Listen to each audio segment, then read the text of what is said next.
to the webinar, Building a Business Someone Would Want to Buy with Shane Oschman and Debbie Thompson.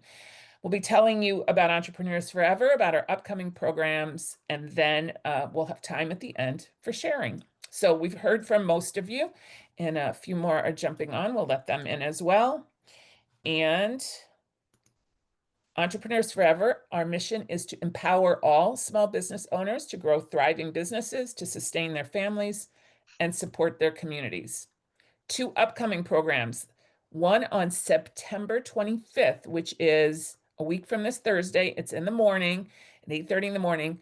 What you need to know about the changes in health insurance for small business owners. I'm bringing an HR and insurance expert in, and I think this is going to be a really important one. We're not recording this one. So if you're out buying insurance for yourself and your employees or your family on the exchanges, the One Big Beautiful Bill has changed some things, and I highly encourage you to join us next Thursday morning. And James Stokes has just joined us as a visitor for today, but he's going to be the presenter next month about keeping your data secure. It's all about cybersecurity. He calls it your crown jewels, and it's going to be a really great presentation in October. Today's topic, building a business someone would want to buy. We're going to offer you a lot of information, a lot of handouts. It's going to be overwhelming, but both Debbie and Shane have assured me they'd be happy to talk to any of you after this to talk about how their company can help you. But we want to make sure you get the value out of it today, even if you never talk to them or do the follow-up. And this is the disclaimer we always do. This presentation does not take the place of professional advice from your own paid advisors. So if you're selling your business, please don't rely on just this before you go to market. Do some follow-up, find your own attorneys and accountants and all of those things. So I'm going to stop sharing. And I think I'm going to ask you guys, before you even bring up your deck, to introduce Strategy Solutions Inc. and yourselves and tell them sort of how you came to be here and what you specialize in. And then Shane will share from there. Okay, so I'll start. I'm Deb Thompson. I'm president and founder of Strategy Solutions, and we're an organizational development firm that works actually cross-sector. We work with private sector wealth creating companies to help them grow their businesses, usually with strategic planning, organizational development, and market research, product market positioning services. We work with nonprofit organizations that help them, again, with the similar things, growing the business and board governance issues. And we work with communities and governments as well. And our sweet spot, I guess, is helping organizations take it to the next level, whatever it is for them. And we've been doing succession planning in a variety of ways for probably the last 20 years. Strategy Solutions is actually 27 years old, and we've helped lots of people sort of think through, what they want to do next or how to do leadership transitions at the end of their careers or when they're having turnover in their organizations. And Shane, I'll let Shane introduce them. I'm actually a recovering hospital planner. Please don't hold that against me. But I grew up professionally in a health system, and that was, again, 27 years ago. But I've not only been an entrepreneur in Strategy Solutions, I also own and operated successfully a restaurant and a catering business, and helped grow it by about 7-fold in the 7 years that I was in that business. And I don't know what else. Oh, I'm also an investor in my daughter's business. I have 2 daughters that are entrepreneurs, and I'm an investor in their business. I will tell you that this is the first time I've heard that she's a successful restaurant owner. That in and of itself establishes your entrepreneur bona fides. Virginia and I both see so many failures when we look at restaurants. It's just the hardest business to run. So good for you. It is hard, and I'll tell you what, I owned and operated a restaurant and a catering business before I went to graduate school. And when I went to graduate school, I said, holy cow, if I'd have known process cost accounting before I was in that business, I'd have really made money in that business. And that's sort of an interesting story. But I'll let Shane introduce himself and talk a little bit about how and why we're now also doing exit planning in addition to succession planning. Thank you, Deb. I'm Shane Oschman. I also work for Strategy Solutions. I have my SEPA certification. What is SEPA? It is a certified exit planning advisor. So I am advisor to help with exit planning. And the how and why of how this occurred, Deb and I met on different terms and started to work together. But this came up because there are too many businesses that really do have value behind them, that are incredibly value to the community and the base of the community and the economic makeup of the community. And they're closing, and they're closing because there was not a plan behind that. So what you'll hear more in our presentation is we should really be thinking about exit planning even when we start a business. And I know that sounds crazy, but there's truth to it. So I was in the banking industry for over 20 years, almost 25 years. And for some personal and professional reasons, I made a decision to leave the bank that I was with and take a different path. And incredibly fortunate to meet Deb Thompson and Strategy Solutions, because they were doing a lot of the work that I was already doing in banking, which is working with for-profit and nonprofit companies to help them take that next step and continue to grow in the direction they needed to grow. Really excited to be an exit planner now and have that ability to have this presentation today. So thank you for allowing us to be here. But overall, we do have a great understanding of both the hardships and the successes that you get to share every day. And we really look forward to just a candid conversation with any questions you have. So thank you. And I'm going to ask Deb and Shane at the end, when we're in the part that's not being recorded, to explain how you actually work with clients, who pays you, whether you're a broker, how all of that works, so that we'll understand that by the end. But I really want to make sure everyone has the takeaway of the value of thinking about your business as if someone might want to buy it. So I'm going to defer to you, and I'll be here if you need me. I'll be dropping the handouts into the chat as we go along. Thank you, Okay. Deborah. So I will So while share. Shane is pulling up the slides, I will get on my soapbox about how the comment Deborah made in the very beginning about how I believe that every business is saleable. And what Shane and I are going to talk about here over the next 45 minutes or so is best practices in building the value of your business. And all entrepreneurs should be thinking about building the value of their business, whether they're planning to sell or not. And if you decide to sell, then the value is higher if you have all of these, what we call business infrastructure things in place. And the more of them that you have in place, the more your business would be worth to someone. But I'm of the big belief. Go ahead to the next slide, Shane. Yep. I'm the big belief that as I said, every business is saleable, and businesses are more saleable if the owner themselves actually helps the would-be entrepreneur to buy the business by financing the business for them.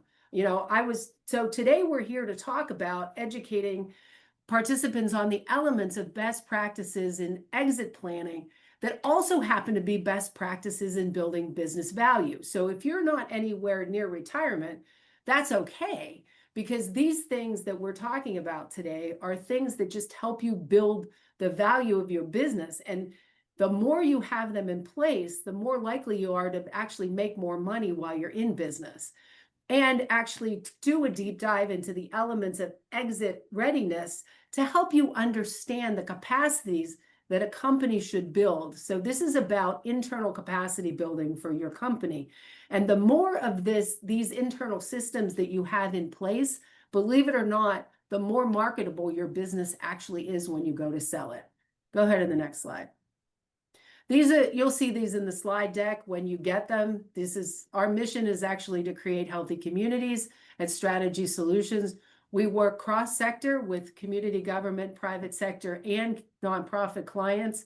But we do have a heart for entrepreneurial business owners, especially those who shouldn't ever go out of business. So what's my soapbox about that? We had a small company here in Erie, Pennsylvania, that was a transportation company. That it was a small company that took people places and took things places that needed to be transported. And I heard about the fact that this business closed from a board meeting that I happened to be in. I'm on the board of the Northwest Pennsylvania chapter of the American Cancer Society. And what I didn't know about this particular small business was that that company actually took people to their cancer treatments. Okay. And now there was this whole group of people that couldn't get where they needed to go because this service was no longer around. I was telling this story a few months after I had heard about it in a workshop that I was doing for a group of entrepreneurs here in Erie. And I had somebody in the audience put up her hand and said, yeah, that company put us in a world of hurt, Erie Insurance, because they were also picking people for interviews up at the airport, taking them to Erie Insurance for their interview, and then to the hotel afterwards, and being part of the hospitality of Erie County for that. And then in that same presentation, another guy raised his hand and said, yeah, I own 6 different companies. If I had heard that that company was for sale, I would have bought it. Okay. So I now have a soapbox to really encourage business owners. You can go to the next slide, to really think about readying your business for sale. And what makes us a little bit unique as a consulting firm, we actually work in what we call a do, teach, coach model. If a company that we're working with doesn't have certain systems in place, or doesn't have certain policies or processes or procedures in place, we'll help you assess the gap between where you are and where you want to be. We'll actually help you do the thing that you don't have in place. We'll actually do it. We'll actually set up a system for a company. We'll actually do things that for you that you don't have the internal capacity to do. And then we'll teach internal staff, or you as the business owner, how to do what we just did for you. So we use that do, teach, coach model. And then in organizations that have staff, we'll help get the staff all aligned and behind doing the new business practice that the organization needs. Go ahead to the next slide. We've already talked about our background. That's us. So Shane's going to talk about why exit planning, and what is it specifically? Yeah, so what is exit planning? I'm not going to read every slide to you, but this one's important to read. Exit planning combines the plan, concept, effort, and process into a clear, simple strategy to build a business that is transferable through strong human, structural, customer, and social capital. The future of you, your family, and your business are addressed by focusing on creating value today.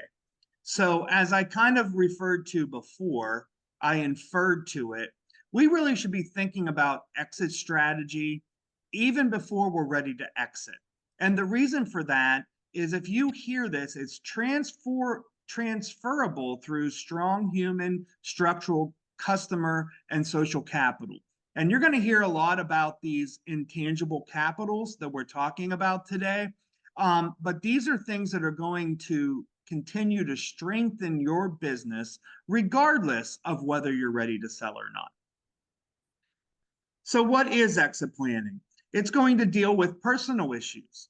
It's going to deal with financial issues, tax issues, value creation, business issues, and legal issues. So as Deborah already referred to before, you've got to have some professionals involved in this process. Even if we were helping you through it, those professionals are going to help guide you. But what makes exit planning so unique is we are looking at both the business ability to sell and the personal ability to sell. What do I mean by that? Well, perhaps if you are an entrepreneur, like most that I know, You are so invested in your companies that you don't quite know what you would do when you retire. And we have heard more times than not that when a business owner sells their business, he or she is not happy about the sale 6 months to a year after selling it. In fact, the statistics are almost 90% are not happy. And the question is why? The why is either the business didn't sell for enough money to allow you to live the lifestyle that you chose to live, but more times than not, it's because the plan did not come in place, the plan for your own retirement and separation from the business. Golfing 3 times a week in Colorado or in Florida or wherever your destination is sounds fun, but it doesn't fill that gap of what your heart and soul was poured into for so many years. That is why we want to capitalize on making sure you are ready both personally and that the business is ready as well. So here are some other reasons to start thinking now. It prepares for the 5 Ds, and these 5 Ds are distress, disagreement, disability, divorce, or death. All of these things could happen, unfortunately, in a snapshot tomorrow. And although I hope none of it happens to you tomorrow, I will tell you that there could be problems where there's a disagreement in your company, and it puts the company in a situation to where you may not be able to function the way you want. There could be a divorce pending that could really impact the ownership of the business. And God forbid, there could be an accident such as a death or a disability that occurs to the owner that does not allow them to serve in the same capacity that you have in the past.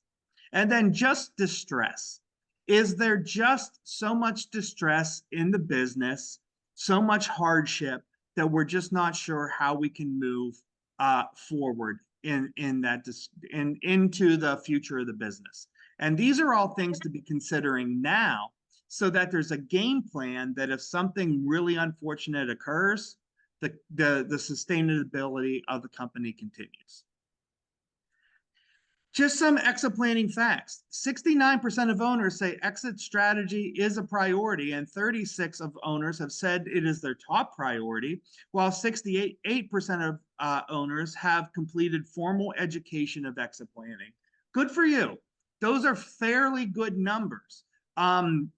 I would say that in our experience and my experience with the bank in rural Pennsylvania, it probably isn't always that way.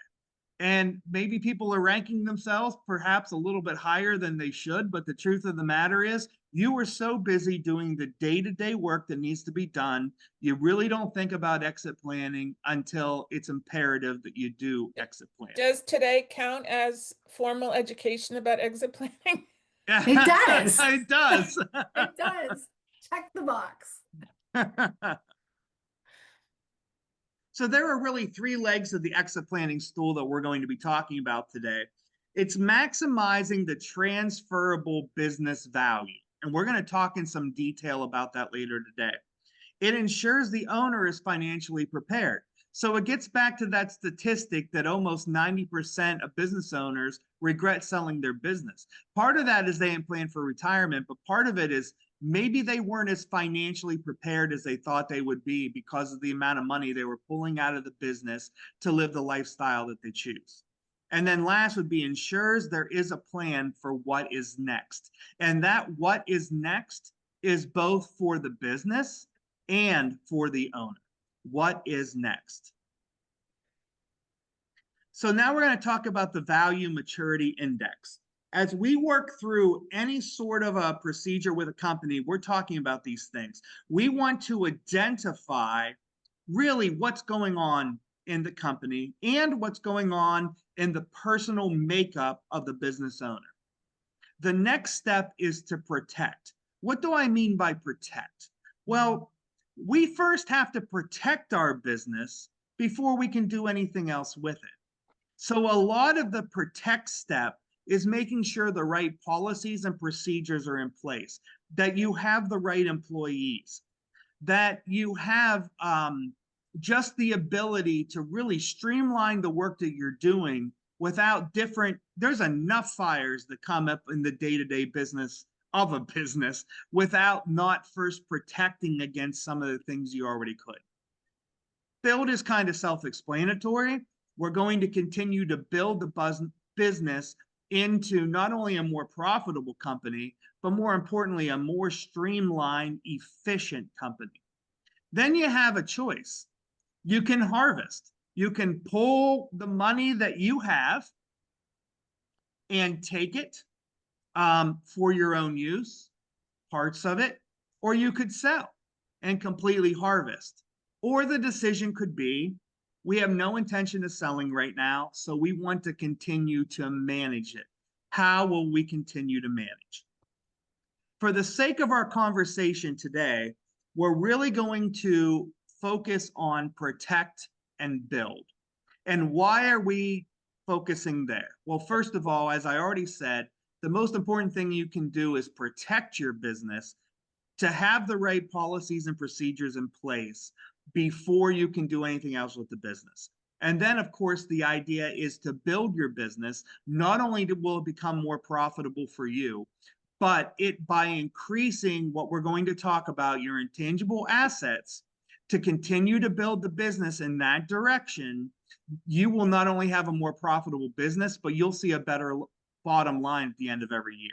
In other words, when you are working your tails off every single day just to pay the bills and to put the money away you want, we actually could put some structure behind it to allow you to build the capacities that need to happen within the business to truly make it more streamlined and more efficient and still have the same results. So that brings me into our four capitals, and I'm going to call them four intangible capitals. We refer to these as the human, structural, customer, and social. And I'm going to touch base on those in just a moment. What I want to say is 85% of the value in your business, believe it or not, actually falls under the human, structural, customer, and social intangible capitals. Now, why would I say that? I would say that, well, first of all, I would say that because statistics show it. But I will say that on this call today because when somebody comes in to do due diligence on a company, they've already seen the numbers, they already understand the profit line, but what they're trying to learn is where the red flags might be within your company that are not going to allow it to be as profitable as it could be for a new owner. So I'm going to pick on each of these and I'm going to keep it to less than 5 minutes, but I'm going to pick on each of these so I can give you an example of that. First of all is human capital, okay? You got to have the right team in place, and we've got to have the policies and procedures in place to make sure that we're holding the team accountable. But here's an example. If you as an owner are responsible and have the connections and relationships with, let's say, 80% of your customers, a person that may want to buy your business is going to say, what happens to those customers when the owner walks away, when the owner sells?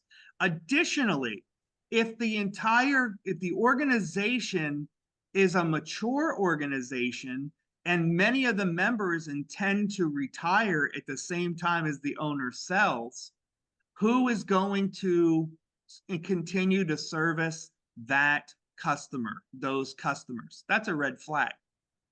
I will move to customer next. So you have a great relationship with your customers. You're making good money. Congratulations, good for you. But if you are too invested in one particular area of customers. So for example, one client that I'm aware of, would sell products specifically through Home Depot. And that customer said, well, sure, we utilize Home Depot, but they have 13 different companies that we're selling product to. Well, that's great. But if something happens to Home Depot, what happens to the other 13 customers that are under the same umbrella? So to have the variety and the diversity in customer is incredibly important. Social is more about your business. What do people say about your business in the community? Are you involved with the community? Do people know you? Do they think you're reputable? And if they don't know you at all, if you like to keep to yourself and manage your own bean counting, so to speak, so be it. But when another person is coming in to purchase that, what is that company going to look like within its community? Specifically, if you're hoping that your company will continue to prosper and grow in the community that you are in, specifically for that reason. And then last is structural. Structural is twofold. The obvious is your buildings and your makeup, right? Are there leaks in the roof? Is there a lot of renovations that need to be made to keep things working?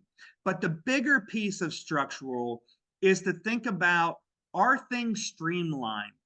Are you utilizing technology to the best available ability that you can?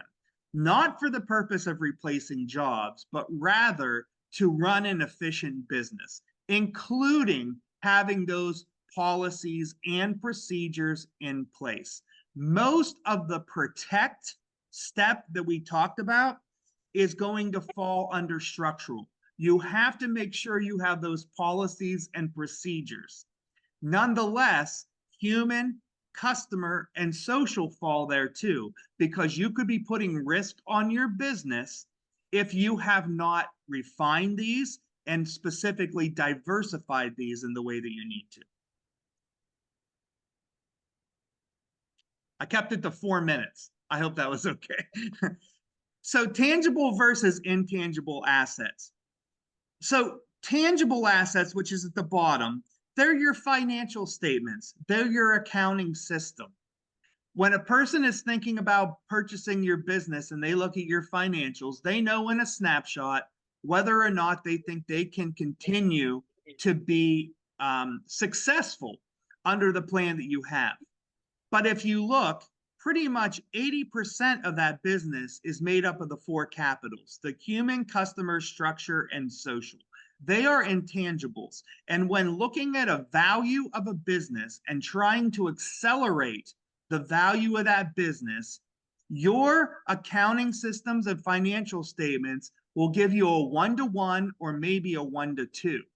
Where it gets exciting is if your intangibles are appealing to a buyer, it could multiply by 3, 4, 5 times its value, simply because of the structure that you built.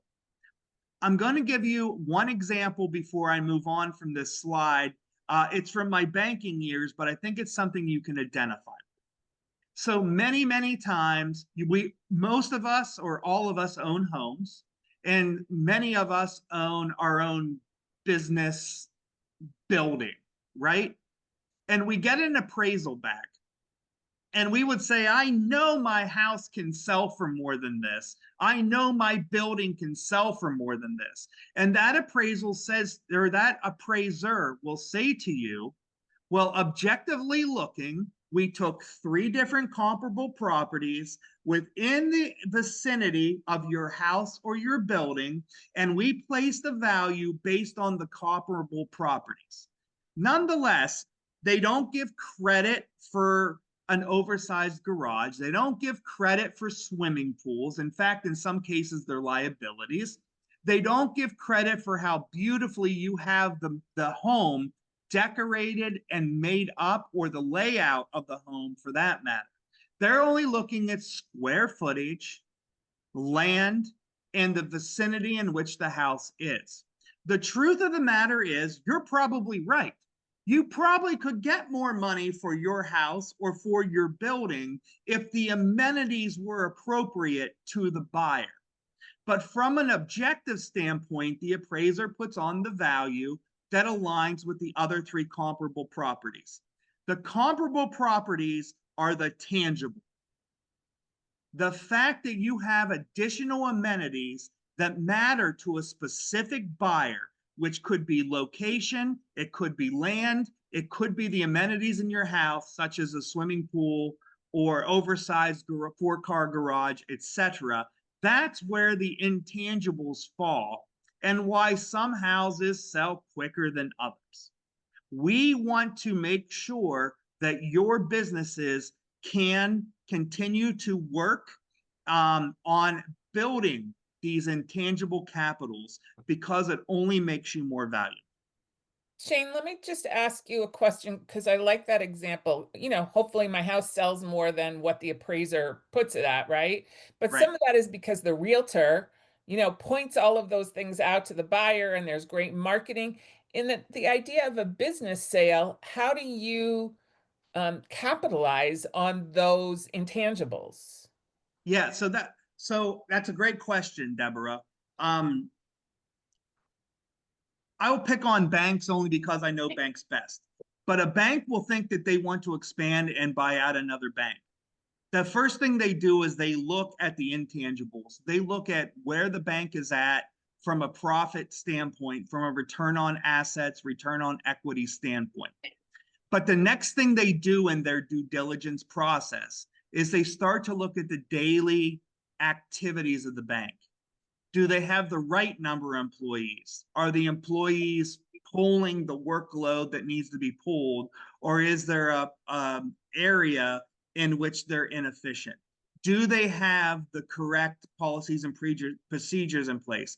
Are they utilizing technology that would streamline applications, for example, within the bank? So this is true in almost every business. In most cases, very small businesses may be different, but in most cases, when a buyer is interested, they don't only want to look at the profit and loss statements or the last 3 years' tax returns. What the potential buyer wants to observe is how the operations in the business are working.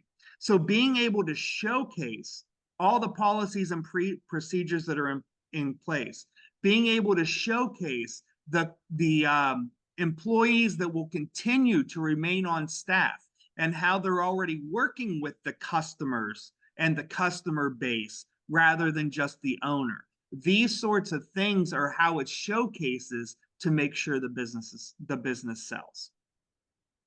If we really wanted to take this to another level, we could talk about hiring an outside broker to sell the business. And I think that's way too complicated to get into today.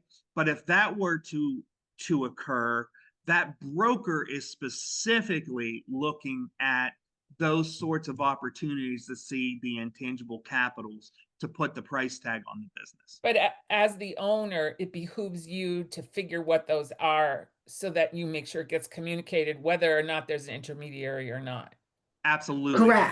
Correct. And this is as we get into the assessments that are in the next part of our presentation, that will tell you the specific kinds of processes and procedures and infrastructure to build in your company, sort of one item at a time, so that then you can say to a potential buyer, yes, we have these things in place. This is going to make it easier for you to take over the business because this is already all here. You don't have to build it from scratch. That makes a huge difference when it comes to selling a business. Absolutely. So we're getting there. We're moving into the assessment tools. And Deb's going to take over and start talking about these assessment tools, but I'm going to set it up for you. We have 3 different assessment tools for you today. The first is a personal survey to make sure that we are making sure the seller, the owner of the business is in the right place to actually retire. Do you have the money that you need not to live the lifestyle that you choose to live after retirement happens? Separation from the business happens. The second is business readiness tool. Is the business ready to sell? Do we have all the things in place that need to be in place to build up these four intangibles that we're referring to? And the last, but certainly not least, it actually comes in a way in different orders and where you're at with your own business, and Deb will talk to that, is the business attractiveness. And it's a great snapshot to say, is my business attractive now, or is the work I need to do? So in this example that we have on the screen now, what we would ask in each one of these surveys is for the business owner or key members or key members of the organization to honestly fill out any one of these assessment tools based on an area of a scale of 1 to 6. 1 being, I've never given any consideration to that at all, never even thought about it, never crossed my mind, to 6, we are so perfect, there is nothing more we ever need to do, which, as you can imagine, is pretty rare. Even best in class is at a 5 because there's always room for improvement. In this simple example, we would take, it has a score of 66. So if your score is added to 33, with the maximum being 66, you would have a readiness score of 50%, 0.50. Each one of the assessments are at a different value. And what we would do is look at the personal readiness and the business readiness score and actually compare those or average those to tell you how close you are. With the business attractiveness score, that's one to just talk about as a first step of, boy, I don't even think we're attractive right now, or we need some guidance to be even more attractive. You know, let's get additional help, or let's pull the team together on how to do it. So with that being said, you can see here just one more example that there are poor or non-existent. The range of value score is going to be 0 to 17%. Needs improvement would be a 2 of 18 to 33%, etc. I'm not going to bore you with reading the whole thing. You can see it in your slide deck. But what we're trying to drive for is best in class. If we can get the best in class, if you're doing the best of anybody else that does the same business you do, you have a very profitable and saleable business. So Deb, I'll turn it back over to you.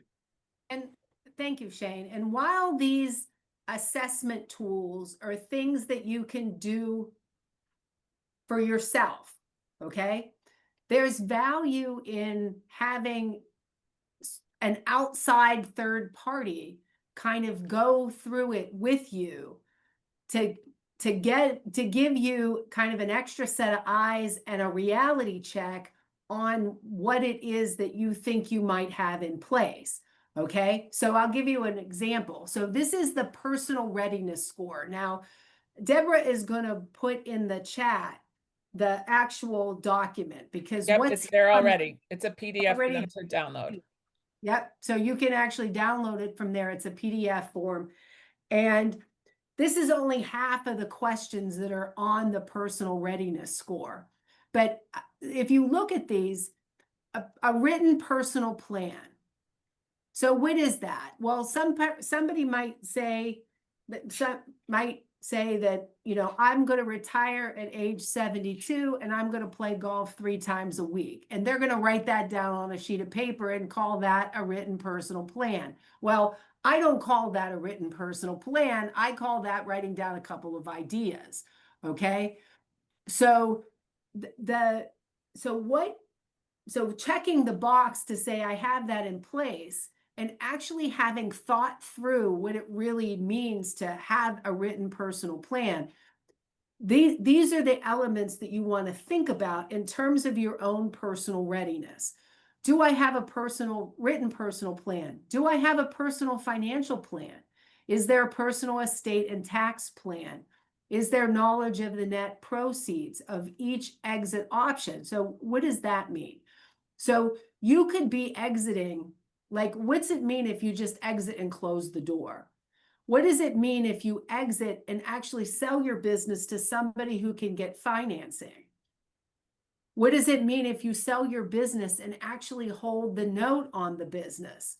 Okay, so I want to just stop for a minute and do a commercial on that, because I wish more people would consider that option rather than just close their doors or say, I want to sell my business to somebody who can, give me a check so I can walk away.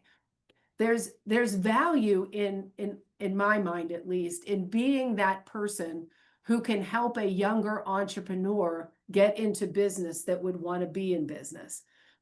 And the tax benefit, I've actually had this conversation with my accountant, because we're structuring the sale of my business when I retire to several of my employees who want to actually take over and be owners of the business. And I'm going to hold the note on that. So I get retirement income for a number of years by selling the business and financing the sale of it. Plus, I don't go too terribly far away, that I could still be an advisor to them and I can help on strategic things. Because regardless of, even if you have the best plan, there's always something that comes up that might need some assistance. So this really thinking through what it takes to be personally prepared on the other side. What are you actually going to do? Do you have an advisory team? Do you have the right deal structure? Have you looked at options? Is your family aware of what those things are? Is everybody on board with what that plan is? Getting all your personal house in order, especially if you're thinking about retiring in the next 5 years. A 5-year horizon is probably the latest, believe it or not, that you really want to think about good exit planning. And I've worked with a number of people who end up not talking about or thinking about succession planning until a year before they want to leave their position or sell their business. And that really doesn't provide a whole lot of time to get everything in place. But it's better than not thinking about it at all and saying, oh, gee, I want to retire next week. Where's the person that's going to buy my business? Okay, which is what some people do, and they end up closing the doors. But thinking through this personal readiness and all of the things that are on this assessment tool, there's value in just sitting down and going through it with either people that are close to you or some of your close business advisors, or even us as an outside third party. Go ahead to the next slide, Shane. The next assessment is the exit readiness score, or the business readiness score. So this looks at what I'll call the external infrastructure, the internal external infrastructure of your organization. Okay, these are questions like, does the brand add value? Are people aware of it? Do you have good recognition? Do you have good company documentation of all your systems and processes? Like, do you have training manuals so that if somebody comes into this particular position, or if one of your key employees were to leave 3 weeks after you sell the business, even though they're telling the new owner, yeah, everybody's going to stay, but then, somebody hits the lottery and moves to Hawaii, what happens, right? Do you have, we call them desk manuals. Do you have that documentation of what people need to know in order to pick up the job in the event of an emergency? We've done dozens of those for different kind of businesses across all different industries to document the things that people need to know. Do you have all of your compliance issues in place? Is there back taxes? Is there environmental regulatory things that you haven't addressed? Do you have all of your processes in place to support your employees? Do you, Deborah talked earlier about, thinking about health insurance and what does that mean for a small business? Do you have all of those things in place, and do you have different mechanisms so that a new person has everything that they need to take over the management of your business? Because the more dependent any one of your business systems are on you personally to run, the harder it is for you to actually sell the business to somebody else. Because the knowledge transfer process takes time, and the more documentation you have and the more cross-training and backup you have in place, the more likely your business is to be sellable. Do you have your intellectual property protected by trademarks, patents, or copywriting? Do you have a mechanism and relationships where you do business with the government or get grants for particular things? So the exit readiness process, and the second assessment looks at all the business processes and systems, and are they in place related to the infrastructure of your business? And the more they are in place, the more ready the business owner is to leave, because somebody else has the accountability and the responsibility for the pieces and parts of the business. Go ahead to the next slide. And then the last piece of the assessment is the business attractiveness piece, which is this is really the intangible pieces of the components of the business. So these are things that are harder to measure sometimes, but really important when it comes to the longevity of the business and making it sellable. And one example, years of business operation, for example, it's easier to sell a business that's 25 years old than it is to sell one that's 2 years old. But if there's lots of potential for that 2-year-old business, you might be able to sell that as well. Management strength. Let's talk about customer loyalty, because that's an interesting intangible that can easily go away when a business owner leaves. And if you think about the tenure of customers and the fact, and let's say you have a whole variety of customers that have been around for a long time, that longer is better, especially when those relationships with customers are institutional. They're not dependent on the business owner. And I'll give you for instance, I was talking with a client last week who had lists of they were prospective customers. They weren't actual customers yet, but they were prospective customers that the business owner was working with and talking to, etc. This is an organization that had no system for customer relationship management or information tracking related to customers. Okay, they didn't have a CRM of any kind, and all of the information was in the individual's head. Now, that organization is at risk if no one else has that information. So customers could be loyal, prospects could be interested, but customer loyalty is better when the relationships exist between employees and customers at different levels, not just among the owner and the person who is the customer. Okay, so these things that are, again, a little bit more intangible. Is the business model replicable? What does that mean? Can somebody else pick it up and do what you were doing, like in a franchise? Okay, can you teach somebody how to do what you're doing as you run the business?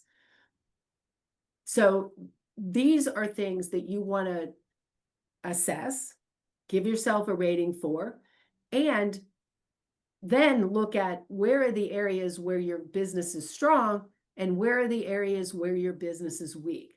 So each of these 3 assessments have value to assess, put together, look at the gaps, look at the areas where you're really weak, or where in the areas where you might be closer to being strong. And the whole point of these assessments and this whole business readiness concept is to systematically determine what you want to work on and then work on it in some meaningful way over time. You're not going to look at, there's a lot of indicators here, and you're not going to do everything all at once.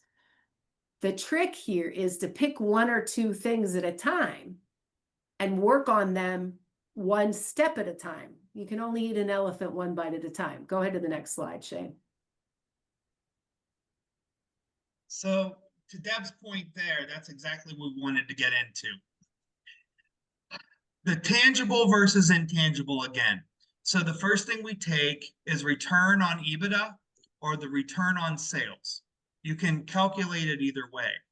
There's then a multiplier based upon your 4 intangibles that then show a value.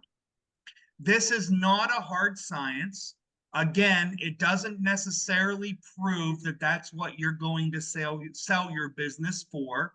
And to Deborah's point, it doesn't mean we have an intermediary at this point. This is just being able to give you a really concrete look at what the value could be. But that multiplier is your 4 intangibles and how important it is to build truly the value of your business. So in other words, what Shane is saying is that looking just at your financials, your business might be worth $150,000. But if you do these assessment tools and work on building the intangibles one at a time, the more of these that you put into place before you go to sell your business, the more likely you'll be to get a multiple of that $150,000. You might get double or triple the value that it is today because you have all these systems and processes in place. Exactly. And it is because of those intangibles that when you put an offer on more than just what your bottom line shows, that a buyer would entertain it based on those intangibles. So the range of value. So if you fall in the 45% range from that value that, or from the surveys that we just showed you, the assessments we just showed you, it's weak. There's a good chance your business is not even saleable. Maybe you're working yourself to death and doing the work that you have to do to keep the doors open every day, but perhaps nobody else has interest in taking it over. If we can get into a category of more of a 3 or 4 and the median being 58%, that's where most businesses probably fall. And they have work to do. There's work to be done. However, they're probably saleable. They're not weak, they're strong, but there's work that could be done to really give you the highest return on your business. The last category, being in that top 72%, this is really your best in class, the 5 and 6. The high intangibles, very little risk because you've done everything to protect your business along the way, and you've built the entire organization in such a premier way that you're best in class for what you do. I will tell you that statistics will show it'd be nice to be in the neighborhood of 67, 68%. If you're at 67 or 68, you're doing pretty darn good. And you're probably not there yet. And that's where Deb referred to having a third-party person helping you to look at these assessment tools is really somewhat important. We all think that our car is the shiniest and the prettiest, right? So, or our kid is the cutest. That's a good one. Or our kid is the cutest. But actually, Shane, my concern about all these assessments, because you've asked a lot of questions and asked a business owner to do a lot of both introspection and then examination of their business processes, value, customers, all of these things, is how do you prioritize it? And that's where sometimes I think just having a pair of more objective eyes and say, oh, This has been about your personality for so long, and you need to build the brand and introduce people to other staff members, whatever the issues are, and they're going to be different for different people, right? You're right. And I'm so glad that's a perfect segue, Deborah. So thank you for saying that, because this is how we like to go about it, is into 90-day sprints. So what do? It's different for every single customer. And having a third party person involved is very helpful because it's going to be different for every single business. Maybe maybe the business is going to be handed over to a new generation of the family and it's going to remain family owned. Maybe not. Maybe it's being sold to a third party and using an intermediary to do that. Everything is different. The preparation, though, is the same. And that preparation is to make sure that on the personal side, the business owner and family are secure in the sale happening and how it's going to occur, and that the business is ready enough to continue to stand strong. So what we recommend is 90-day sprints. And to Deb's point, we would pick off 1 to 2 items at a time. It's too much work. It's impossible work is the right answer to do more than 2 at a time. If we go way back to the valuation maturity idea, protect is already number 1. So if policies and procedures are missing or streamlined activities are missing, that's what we pick first. That is the ripe fruit that we know is putting a real risk on the business, and we tackle those first. Then we prioritize, and that priority comes from the business owner, possibly members of the family, but definitely leadership that is intended to remain in the company even after the sale. And to have those people sit in a room and we prioritize what those are. Then what we do is we do it in a 90-day sprint format. So we take 2. We build out a Gantt chart or an A3 chart. We build out something that shows the problem, what really needs to be worked on in the problem, and the timeline behind it. In that 90 days, by the way, these meetings are, well, that's coming up on the next slide, but these are workshops. Go ahead, move it. They Go ahead, have a move it. start time, they have an end time, and they are maybe 2 to 3 hour meetings. We gather the right people in the room. We encourage the input that needs to come and what the outcomes are going to look like. And we facilitate a buy-in from all key members of the organization. So there is a mind share behind it. Then this promotes the decision-making and the action. Once we have identified those 1 to 2 items, we build some sort of an A3 or a Gantt chart. We figure out what the problem is and how we're going to address it. As we're addressing it, there's not going to be another meeting for 90 days. In 90 days, we want to look at our outcomes and see if we've reached them or not. If we haven't, that's okay, but we identify the why. What happens in the other 2 months? Well, in my opinion, a third-party consultant, or at a bare minimum, the owner, needs to be having a monthly check-in with the person whose responsibility it was to reach that particular outcome. How are we doing? Are we getting there? Where are we falling behind? We understand the business has to be run every single day, and this is an additional step in the day. But to make it a priority, to make sure we're looking at 30,000 feet and not just the day-to-day opportunities of the organization, how are we coming on that? At the second 30-day mark, there's another check-in. How are things looking? It's probably face-to-face. Let's sit down. Where are we at on this? Where are we at on our priorities within the concern that's occurring? And then in the 90-day meeting, when everybody comes back together, you look at the outcomes to see if you've reached the outcomes you wanted. If you can put a big check mark, that's a bonus. If there's a little bit more work to be done, you talk about why and how it's going to get done. And then you pick the next 1 to 2 priorities and start the process again. Okay. So that brings us to conclusion. I'll turn it over to you, Deb. Okay, so the thing we want to leave you with, first of all, exit planning is present tense. It's an ongoing strategy of building your business value so that you can be prepared to exit at any time. And we believe fundamentally that there's value in discovering the strengths and weaknesses of any business now and where the organization needs to build capacity, concentrating on value, not as much on net income, because that value, building the value of that business and putting the systems in place to make your business saleable is going to give you more value and more return on your investment ultimately over time. What I think is interesting, and I think Virginia, as another facilitator, would confirm it.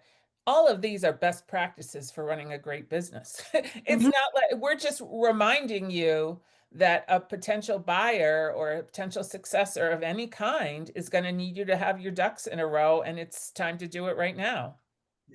Yeah, right. And you know, back to the question about prioritization, where do you start with all of this? I think Shane gave a great answer on those things that really are critical to maintaining the business continuity in the event of an emergency. Okay, those weren't his words, but I'm gonna talk about the, because I agree with his statement there that if wherever you start here, it's like work on the things that are critical to business continuity first. It's like Maslow's hierarchy of needs. If you weren't Right. there as the business owner, who can back you up on which functions and what do they need to know to be able to do it? And that figuring out that readiness is where you start first, and training people how to back you up is the most important thing. Mhm. And I'll just end with a little story and then open it up for questions. So I'm probably 5 years from 4.5 years from retirement right now as I sit here. And I've actually been working on my succession plan probably for 10 years with my number two in my company, who is planning to primarily take it over when I retire. Now, I learned that my succession planning work to date worked.